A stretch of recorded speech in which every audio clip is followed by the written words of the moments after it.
You wake up exhausted. Again, not physically tired, but spiritually drained, like someone sucked the life force right out of your bones. You scroll through social media, seeing everyone else living their best life while you feel like you're drowning in quicksand. And the worst part, everyone tells you to think positive or just exercise more. But what if I told you that Carl Jung, one of the most brilliant minds in psychology, discovered that your depression isn't a disease to be cured, but a message from the deepest part of your psyche trying to save your life? What if your depression is actually your unconscious mind screaming at you to wake up from the lie you've been living? Stay with me, because in the next few minutes, I'm going to show you why everything you've been told about depression is wrong, and how Jung's discoveries can transform your understanding of why you feel this way.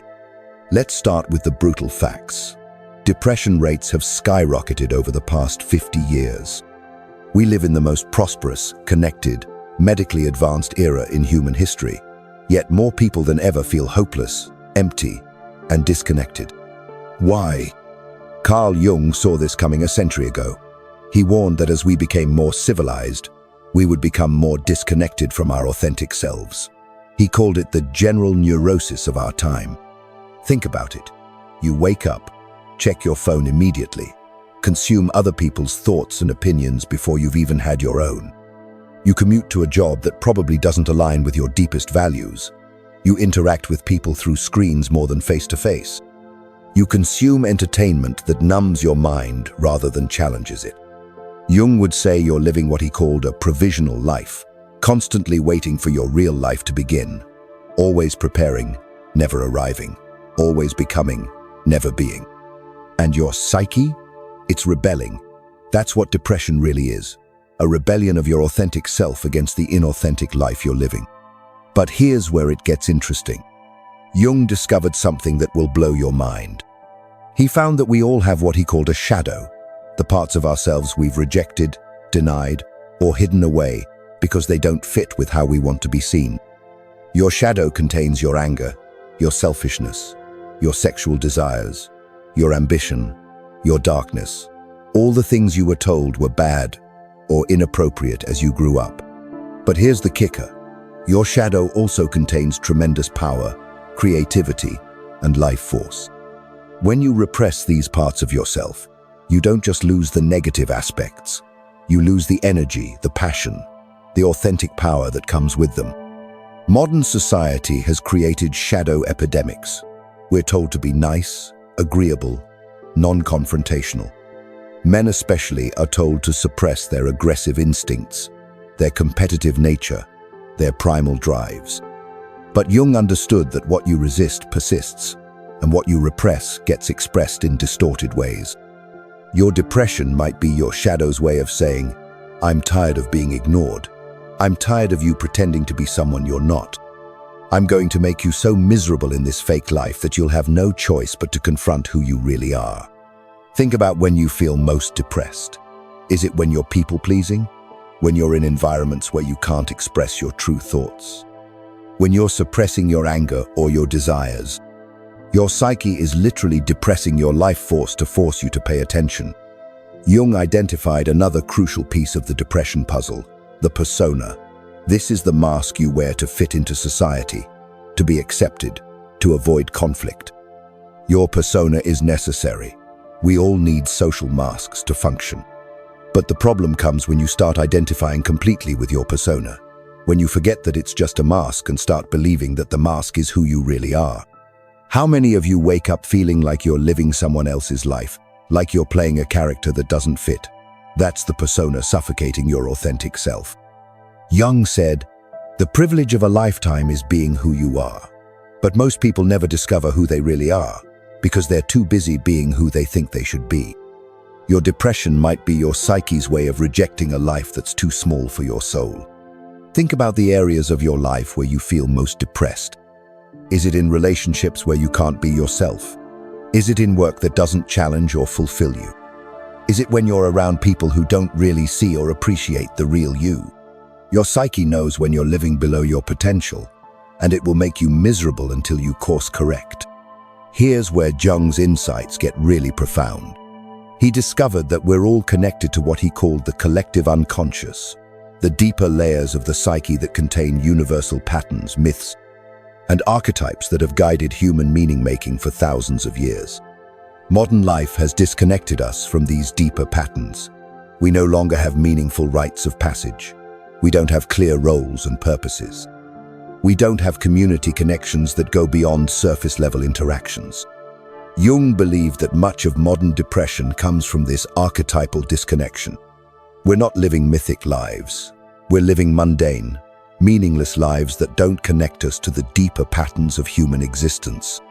Your ancestors had clear roles: the warrior, the sage, the lover, the creator, the rebel. These archetypes gave life meaning and direction. What archetypal energy are you expressing in your life? Most people are living what Jung called unconscious lives, going through the motions without connecting to any deeper purpose or pattern, and the psyche rebels against meaninglessness through depression. The solution isn't medication or positive thinking. It's archetypal awakening. It's connecting to the deeper patterns of meaning that your soul craves. Jung's most powerful insight was the concept of individuation, the psychological process of integrating all aspects of yourself into a unified, authentic whole. This isn't self-improvement. This is self-completion. Individuation means acknowledging and integrating your shadow, recognizing when you're wearing the persona versus being authentic, connecting with archetypal energies that give life meaning, developing what Jung called the transcendent function, the ability to hold paradox and complexity. Your depression might be your psyche's way of forcing you into individuation. It's making your current life so uncomfortable that you have no choice but to evolve. Jung said, "Your vision becomes clear when you look into your heart. Who looks outside dreams. Who looks inside awakens." Depression forces you to look inside. It strips away external distractions and forces you to confront the fundamental questions. Who am I really? What do I actually want? What gives my life meaning? This is terrifying, which is why most people avoid it. But it's also the path to psychological freedom. Let me speak directly to the men watching this. Jung understood that depression in men often stems from what he called anima possession, being overtaken by unconscious feminine energies because the conscious masculine has been suppressed or distorted. Modern society has confused masculinity with toxicity, leaving many men without clear models of healthy masculine expression. You've been told to suppress your aggressive instincts, your competitive nature, your desire for achievement and conquest. But Jung knew that suppressed masculine energy doesn't disappear. It goes underground and emerges as depression, anxiety, or explosive anger. The solution isn't toxic masculinity, it's conscious masculinity. It's integrating your warrior energy with your wise man energy. It's being fierce and gentle, strong and vulnerable, competitive and collaborative. Your depression might be your inner warrior telling you to stop being so damn agreeable, to stop seeking approval, to start fighting for what you actually believe in. Jung said the goal isn't to eliminate conflict, it's to make conflict conscious and productive, rather than unconscious and destructive. Here's something most people don't understand about Jung. He saw creativity as essential to psychological health. He believed that every person has a creative function that must be expressed, and when it's suppressed, the psyche becomes depressed. Think about it. When was the last time you created something? Not consumed something, not optimized something, but actually brought something new into existence. Jung spent years creating what he called the Red Book, a personal exploration of his unconscious through writing, drawing, and active imagination. This wasn't therapy, this was soul work. Your depression might be your creative self suffocating under layers of consumption and optimization. Your psyche wants to create, to express, to bring forth something unique. This doesn't mean you need to be an artist. It means you need to find ways to express your unique perspective, your unique gifts, your unique way of seeing and being in the world. The most depressed people are often the most creative people who aren't creating. Jung had a radically different relationship with suffering than our modern culture. While we try to eliminate discomfort as quickly as possible, Jung saw suffering as the pathway to consciousness. He said, The most terrifying thing is to accept oneself completely. Depression might be the terror of approaching self-acceptance, of seeing yourself clearly without the comfortable illusions. Jung believed that we need to develop what he called the transcendent function, the ability to hold tension between opposites without immediately resolving it. This means sitting with your depression without rushing to fix it, allowing it to teach you what it has to teach. This doesn't mean wallowing or being passive. It means approaching your depression with curiosity rather than resistance. What is this trying to tell me? What parts of myself am I avoiding? What changes is my psyche demanding? Most people try to escape depression. Jung would say, go deeper into it. Find out what it's protecting you from, what it's pushing you toward. So, how do you actually apply Jung's insights? Here's your practical roadmap. 1. Shadow work. Start identifying what you've been repressing. What emotions do you avoid? What aspects of yourself do you judge?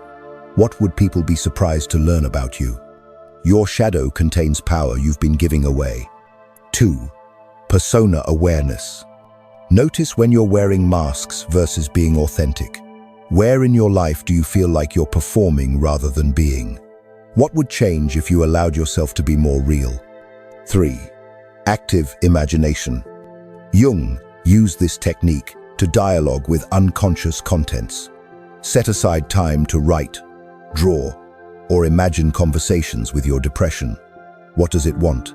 What is it trying to protect? 4. Archetypal connection. What mythic roles call to you? The warrior, the sage, the creator, the lover, the rebel. How can you express these energies in your daily life? 5. Creative expression. Find ways to create that aren't about productivity or achievement. Create for the sake of expressing your inner world. 6. Meaningful relationships. Seek relationships where you can be authentic rather than perfect.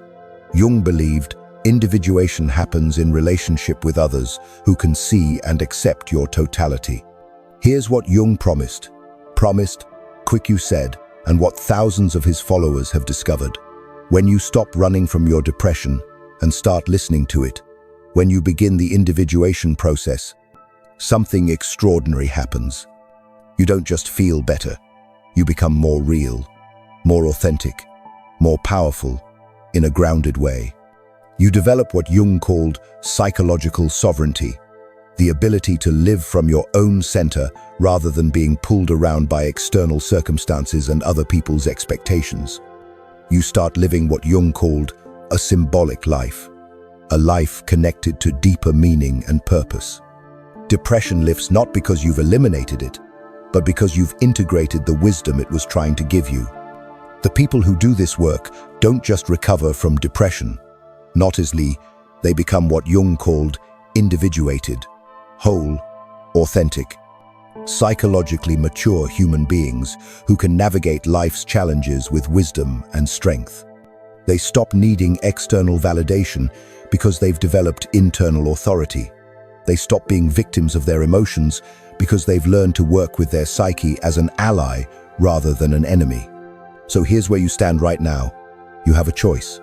You can continue treating your depression as a problem to be solved, a symptom to be eliminated, a weakness to be overcome.